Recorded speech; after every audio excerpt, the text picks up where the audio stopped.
Oh my god, I got Roger's ace. Finally, the Pika V2 update has released. Took him long enough. And with that update, we have a new set of balance changes. Yay! Now, why do I sound so disappointed? It's because it is very disappointing. Let's jump right into them. We got 3 fruit changes. Yay! So, first one is Ursus Shark now does full damage scaling around 40 and 50% HP. What does that mean? It means that when you get 50 HP, or like your half health, your Ursus Shark is going to be doing the entire damage that it would do if it was like 20% or something.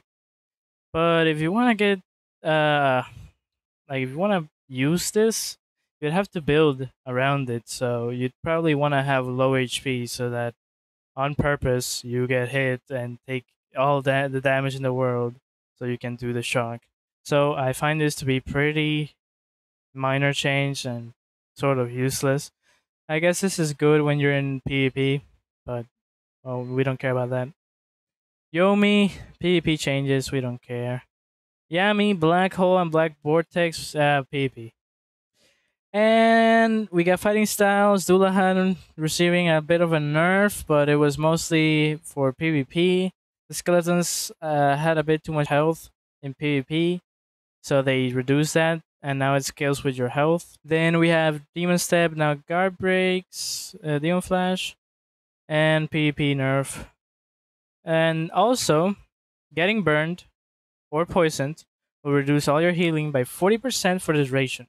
Yeah, that means you're not gonna be regenning the damage burn, poison, and whatever does now.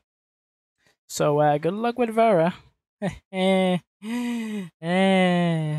then, another change which is really bad for the game and overall health of the game is when fighting bosses, your Geppo will now be limited the same way as if you're in combat. That's so awesome, man. And thank God it ignores Seabees, because imagine having only 5 Geppos in the middle of the sea. Come on, for you. At least he isn't that stupid, but he is pretty stupid for adding this. Like, what are you trying to stop? What are you trying to stop? Cheesing? The thing that's been in the game since update 1? People are gonna cheese no matter what. There's always a cheese for something.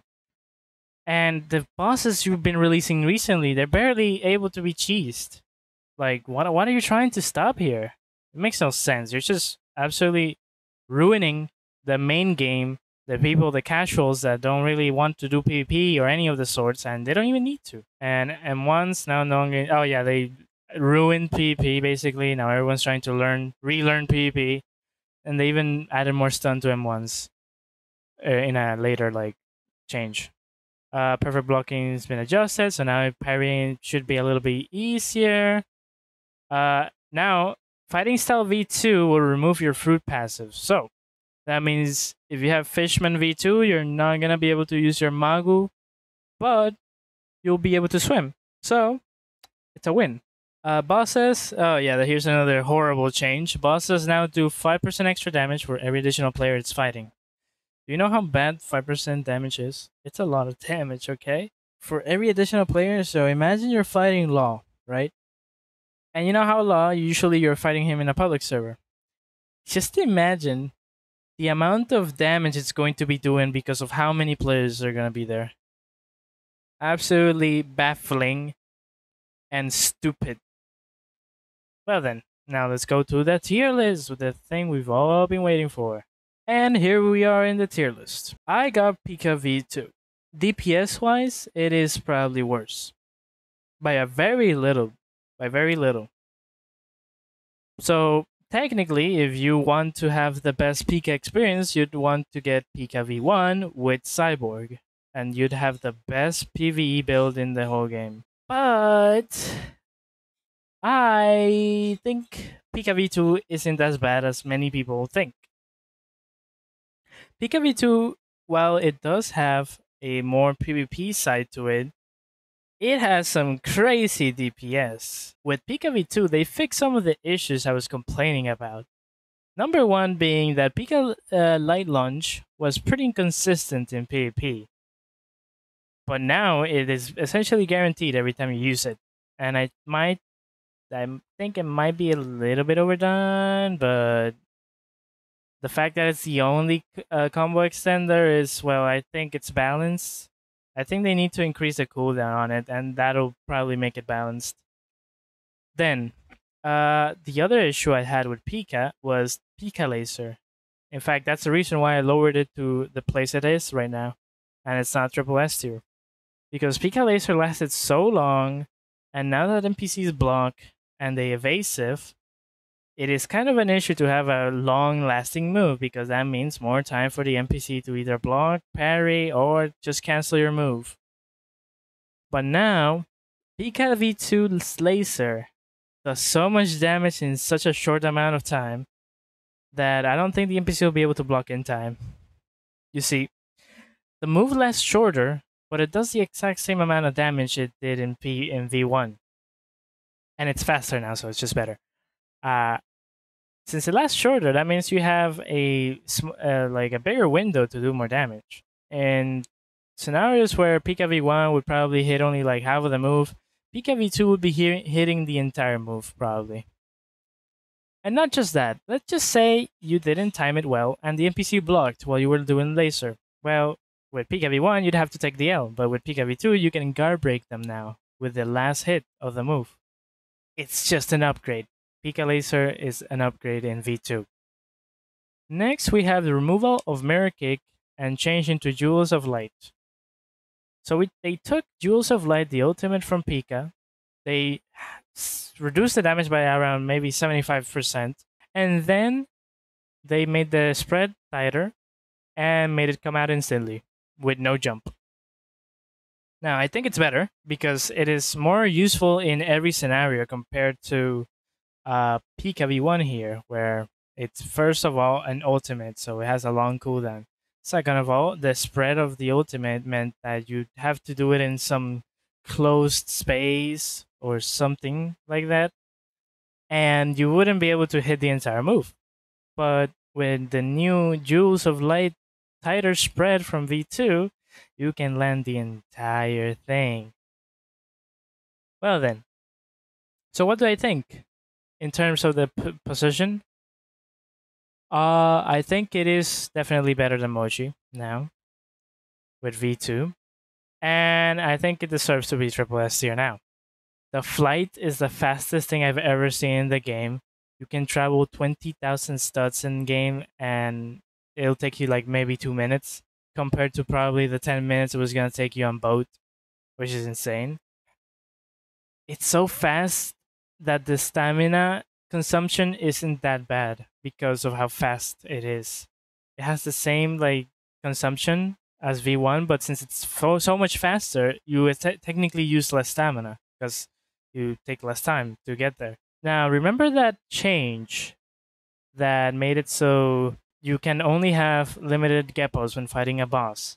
Well, thanks to that, I am lowering Buddha to below Pteranodon. Because Pteranodon has a flight and it can do its moves from a safe place while in a boss fight, and Buddha can't, and you'd have to grind for the ultimate to do something. So most of the scenarios you're gonna be fighting in, Pteranodon is better because you don't need to grind for the ultimate form, which is the only thing that's good about Buddha. Let's be honest. The second form and third form is the only thing that's good about Buddha. The base form is garbage. It's good for PvP, but then again, you need a weapon to make it good. And it has no mobility, nothing, absolutely nothing. It's just garbage. It's like Paw, but worse. Mera has a flight, but I wouldn't put it above Buddha because Buddha is that crazy. Ultimate doing 1000 damage, everything else doing 2000 damage, like twice maybe because the moves have multiple hits in them. The M1's doing 100 damage, which is insane. Your stepping also does damage. Literally everything about Buddha does damage, and you can buff yourself with enlightenment. That's insane. And it buffs regen and stamina. So this is the best fruit for like, if you have friends, this is the best fruit. Oh, sorry, didn't mean to do that. Now, Pika, I think has surpassed Mara. Oh my god. Has surpassed Mara. Because the V2 has light kick, right? And if you hold it, it splits into three. But if you splits into three, it does 150% more damage than the base form.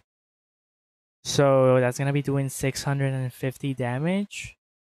And it's gonna have a bigger AoE, so that's simply better than Fire Fist. Then we have the Jewels of Light that is no longer an ultimate, which is it's just a better Flame Pillar because you can land the whole thing, unlike Flame Pillar, which you need to have a building. Then you have the ultimate that adds a debuff to enemies. Mera has nothing of the sorts. Fireflies, I guess, that does 200 damage, which is respectable. But the ultimate does that 3 times and debuffs them. What else? We have the Light Lunge, the new Light Lunge, which I think is really good for humanoid bosses at least because you're good luck stunning Moria with that. I don't even think it. I don't think it works on Moria or any of the big bosses. But for humanoid bosses, it's really good move. But you're going to be using Light Kick a lot. Then Pika Laser, it's just better Mera now. And the burn damage too. Plus, it has M1s. Did I mention that? You don't need to have a weapon or anything because the M1 scale of fruit, you know how good that is? That means that if you're in the ground, you can defend yourself. You're not going to be like the Mera users in BR where they can't do anything in the ground unless they camp and do their moves from far away. So that's why I think it's better than Mera. Now, I also think Pika is better than Buddha. Obviously, it has more mobility. The base form is obviously better than the base form of Buddha. You don't need to grind anything. It's just better, right? The damage is basically the same, DPS as a bit. You know, I'm also gonna put it above Pteranodon because I know Pika doesn't have the kind of mobility Pteranodon has, but it has more damage, more DPS. And you know what else? I'm gonna increase Pika to the second best fruit in the game because Magu's only thing was to do a lot of damage with the ultimate and the other two moves. But now with V2, Pika just out damages Magu in every way. First of all, a single Pika kick out damages 2 Magu fists from Magu, which is insane, and hits 3 times. Next, we have the Jewels of Light, which does a lot of damage. Of course, not as much as Magu's Magu. What's the name? Magu. The ultimate. Okay, the ultimate that does like 2,000, maybe 3,000 damage, or something like that. But it is very useful, more useful in fact, because it has tighter spread and it guard breaks faster because of how many hits it has. It's like a shotgun. Think of it like a shotgun. Yes. Next, we have, of course, Pika Laser. Magu doesn't have anything like that, so the closest thing Magu has is Magma Swamp, which I find it slightly better, but Pika Laser out damages it now thanks to the new faster, shorter times. And the guard break. It's a basically better swamp now because of the guard break. It's just better. From my experience, it's honestly better, but Magu does have the burn damage, so it has some scenarios where it out damages Pika.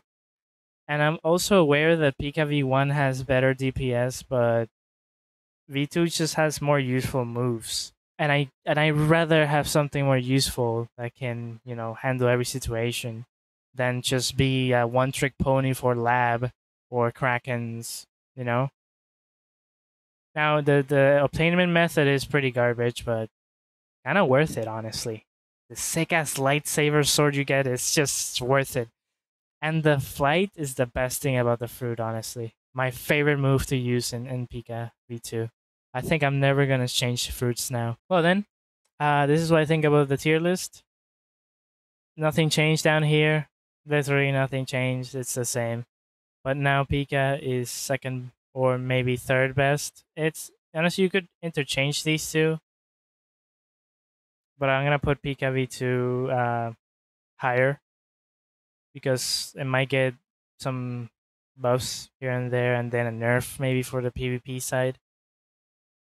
All right. So that's about it. Thank you for watching, and see you in the next patch notes.